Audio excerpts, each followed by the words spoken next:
Hello guys, you are welcome. On previous topic we have studied about the definitions related to spherical mirror and relation between the focal length and radius of curvature. And today we are going to study about the representation of the image formation by the spherical mirror. आज हम लोग एक गोलीय दर्पण के द्वारा जो प्रतिबिंब बनते हैं उसको किस तरह से प्रदर्शित किया जाता है, उसके रिप्रेजेंटेशन या उसके लाज के बारे में पढ़ेंगे। उसके लिए क्या रूल्स हैं, क्या नियम बनाए गए हैं, उनको जानेंगे। पिछले टॉपिक पर हम लोगों ने स्फेरिकल मिरर की डेफिनेशंस, परिभाषाओं के बारे में जाना था और रिलेशन के बारे में जाना था, फोकस दूरी और जो वक्रता त्रिज्या है एक दर्पण की, उसके बारे में पढ़ा था। तो आइए हम लोग अपना टॉपिक शुरू करते हैं। तो हमारा टॉपिक है आज का representation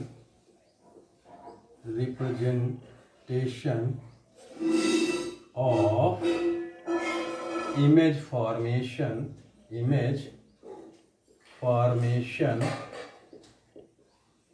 bye an spherical mirror. एक गोलीय दर्पण के द्वारा जो इमेज फॉर्मेशन होता है, कोई प्रतिबिंब का निर्माण होता है, उसका कैसे प्रदर्शित करेंगे, या इनको हम लाज भी कह सकते हैं, लाज of image formation bye spherical mirror. एक गोलीय दर्पण के द्वारा जो प्रतिबिंब बनते हैं उसके जो रूल्स हैं उसके बारे में जानेंगे। क्या नियम होते हैं गोलीय दर्पण के द्वारा प्रतिबिंब बनने की, क्या शर्तें होती हैं, इसकी हम लोग स्टडी करेंगे आज के टॉपिक में। तो शुरू करते हैं हम लोग। फर्स्ट जो लाज है वो देयर आर फ्यू लाज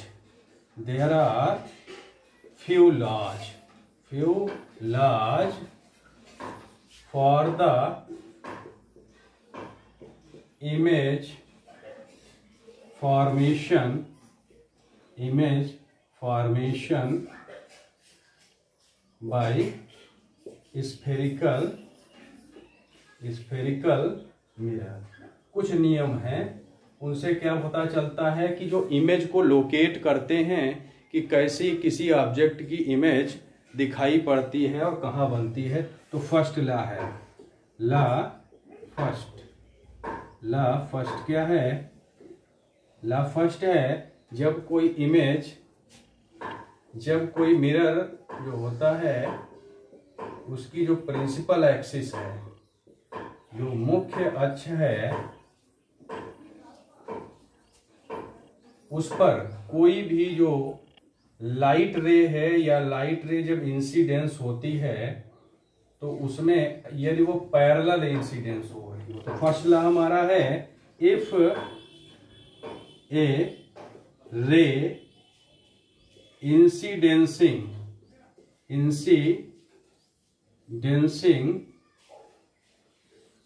parallel to the main axis या प्रिंसिपल एक्सिस, यदि मुख्य अक्ष के पैरेलल समानांतर कोई प्रकाशिक किरण आपतित होती है, इंसिडेंस होती है, ये हमारी लाइट रे है और ये हमारी जो प्रिंसिपल एक्सिस है पीसी पर ये इंसिडेंस हो रही है, आपतित हो रही है, और ये मिरर से रिफ्लेक्ट होने के बाद, स्ट्राइक होने के बाद या इंटरेक्ट होने के बाद मेन फोकस से होकर के ये पास होती है, मेन फोकस से होकर के, फोकल पॉइंट से होकर के, फोकस बिंदु से होकर के गुजरती है।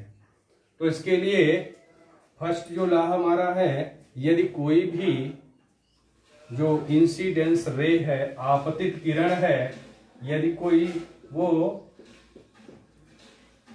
इस मिरर पर इंसिडेंस हो रही है, आपतित हो रही है, तो क्या होती है, अगर कॉनकेव मिरर की बात करते हैं, एक अवतल दर्पण की, तो क्या होती है, इससे इंटरेक्ट होने के बाद फोकल पॉइंट से होकर के, रिफ्लेक्ट होने के बाद फोकल पॉइंट से होकर के गुजरती है।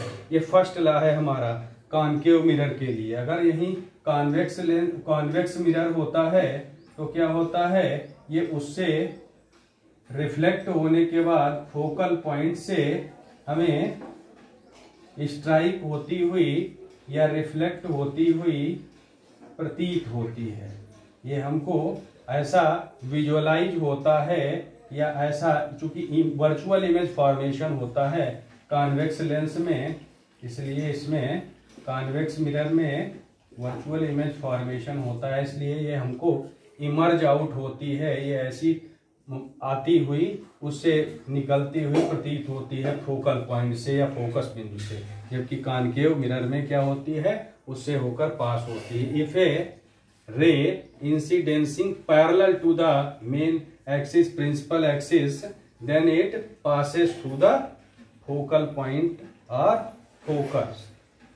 यदि कोई प्रकाशिक किरण सी गोलीय दर्पण पर आपतित होती है तो वह उसके फोकस बिंदु से होकर के गुजरती है, पास होती है फोकल पॉइंट से, पासेस थ्रू फोकल पॉइंट, वह उसके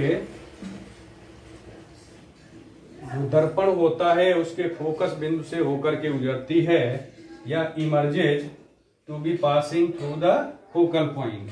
फर्स्ट लॉ होता है। सेकेंड लॉ हमारा है, लॉ जो सेकेंड है वो क्या कहता है, यदि कोई भी रे किसी भी स्फेरिकल मिरर पर उसके फोकल पॉइंट से होकर के पड़ती है, इफ ए रे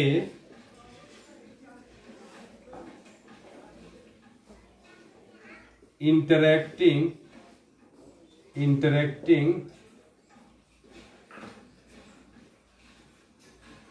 after passing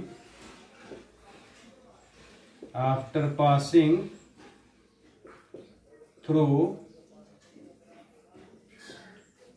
focal point। यदि कोई भी किरण स्फेरिकल मिरर में फोकल पॉइंट या फोकस बिंदु से होकर के गुजरती है, तब क्या होता है, जस्ट इसका अपोजिट। यदि फोकल पॉइंट से होकर के कोई भी इंसिडेंट रे, इस पर आपतित किरण कोई पड़ती है, सपोज दैट ये हमारा कॉनकेव मिरर है और इसमें कोई हमारी रे मेन एक्सिस सी पी पर, यहाँ पर फोकस पॉइंट है एफ, इसके थ्रू ये यहाँ पर पड़ी, इंसिडेंस हुई, फोकल पॉइंट से होकर इंसिडेंस हुई, और यहाँ पर स्ट्राइक होने के बाद, इंटरेक्ट होने के बाद, टकराने के बाद ये क्या होती, सीधे पैरेलल हो जाती। ये रूल कहता है कि क्या होती है, इंटरेक्ट होने के बाद में पैरेलल हो जाती है। ऐसे ही यहाँ पर ये कॉनकेव मिरर की बात है, कॉनकेव मिरर में ऐसे होता है। और अगर कॉन्वेक्स मिरर की बात करते हैं, कॉन्वेक्स मिरर, तो उसमें क्या होता है, जो फोकल पॉइंट जो हमारा पोल पी है यहाँ पर होता है, और जो फोकस है इसका बिहाइंड टू द मिरर होता है, behind to the reflecting surface के होता है ये सी, और यहाँ पर इसका फोकस होता है। तो इससे अगर कोई रे यहाँ पर पड़ रही है, इंसिडेंट हो रही है, तो क्या होता है, ये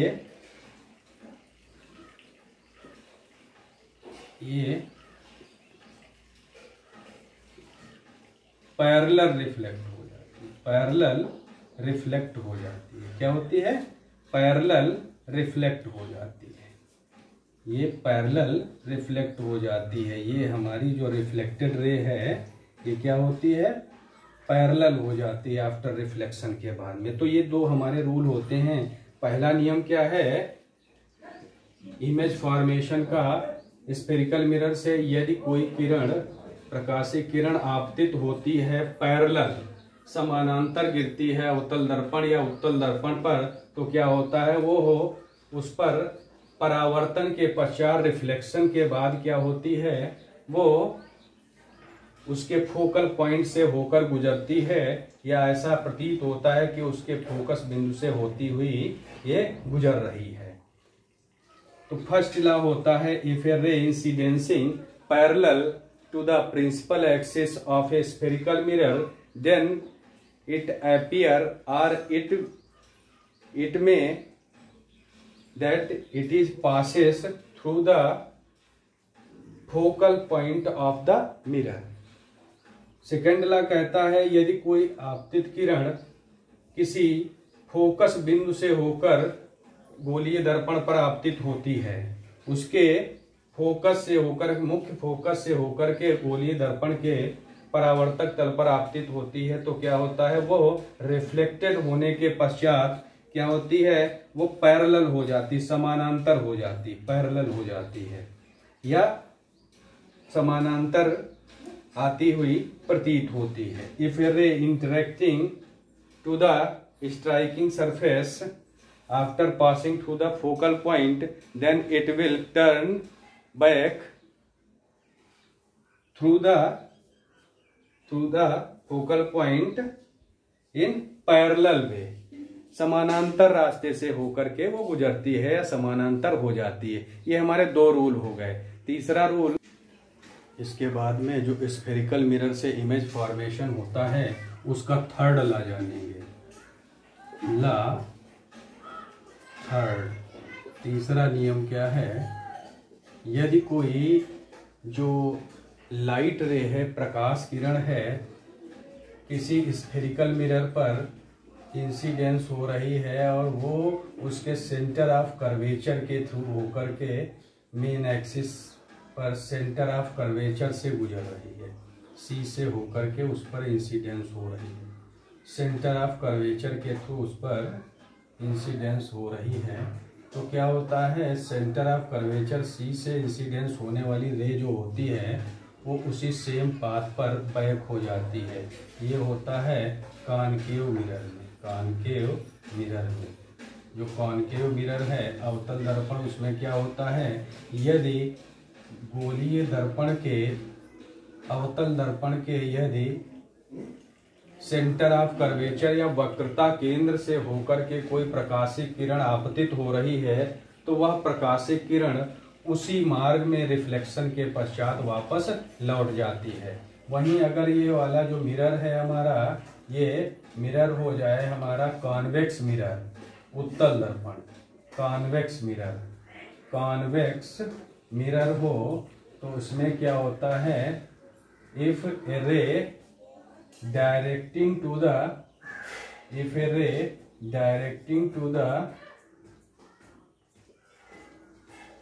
centre of curvature of the mirror, ये सेंटर ऑफ कर्वेचर की ओर को डायरेक्टिंग हो रही हो, तो भी क्या होता है, it appear that it will be turn back in the same path.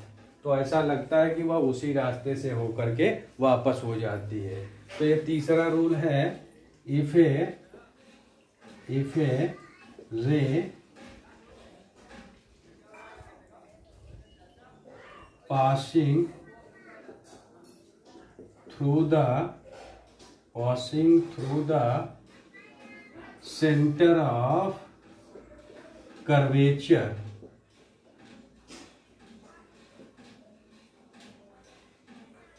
are directed to the center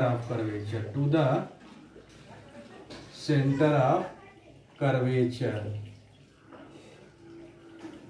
then it return back in the same path, उसी रास्ते से होकर के वह रिटर्न बैक हो जाती है, वापस चली जाती है। यदि कोई प्रकाश की किरण गोलीय दर्पण के वक्रता केंद्र से होकर के उसके परावर्तक तल पर आपतित होती है, तो यदि दर्पण हमारा कॉनकेव मिरर है, अवतल दर्पण है, तो वह उसी रास्ते से वापस लौट जाती है। किंतु यदि दर्पण हमारा कॉन्वेक्स मिरर है, तो क्या होता है, वो ऐसा प्रतीत होता है कि वो उसी रास्ते, जिस रास्ते से आई थी, इंसिडेंस हुई थी, उसी रास्ते से रिफ्लेक्ट होके वो बैक हो गई, टर्न बैक हो गई या रिटर्न हो गई। तो ये हमारा थर्ड लॉ होता है। इसके बाद लास्ट लॉ है जो हमारा लॉ 4। उसमें क्या है, जो लॉ 4 हमारा कहता है, यदि कोई जो आपतित किरण है वो किसी जो स्फेरिकल मिरर है उस पर इंसिडेंस हो रही है, और किसके थ्रू इंसिडेंस हो रही है, ये लॉ हमारा कहता है, यदि हमारी जो इंसिडेंस रे है रिफ्लेक्टिव सरफेस पर जब पड़ रही है तो उसके लिए कहता है ऑब्लिकली पड़ रही है। मीन्स अगर कोई प्रकाशिक किरण गोलीय दर्पण पर तिरछी पड़ रही है, इफ एन इंसिडेंट रे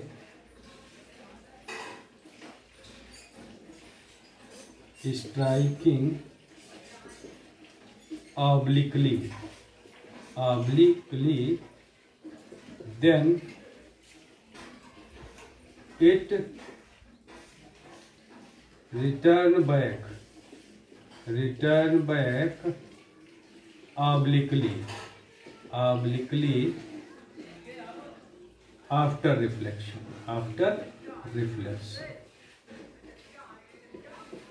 परावर्तन के पश्चात क्या होता है, वो अगर तिरछी पड़ रही है, रिफ्लेक्शन के बाद क्या होगा, वो तिरछी ही वापस लौट जाएगी।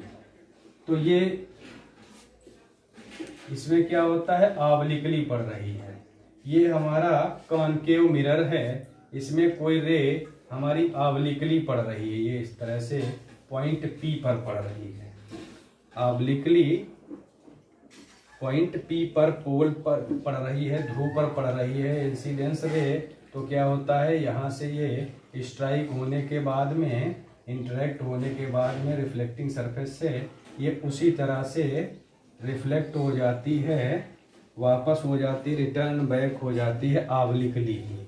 और इस कंडीशन में जो नॉर्मल होता है n और जो इंसिडेंस रे है उसके बीच में जो एंगल बनता है हमारा, ये इंसिडेंस रे है, इंसिडेंस रे, और ये हमारी रिफ्लेक्टेड रे है, रिफ्लेक्टेड रे।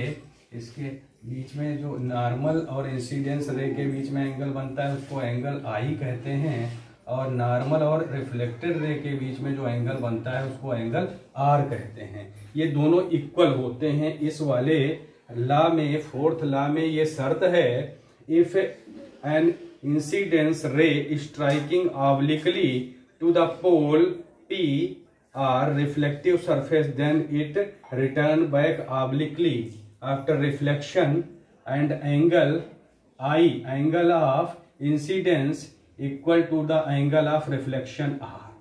यहाँ पर ये रूल होता है कि एंगल I जो आपतन कोण है और परावर्तन कोण समान होते हैं। यदि कोई प्रकाश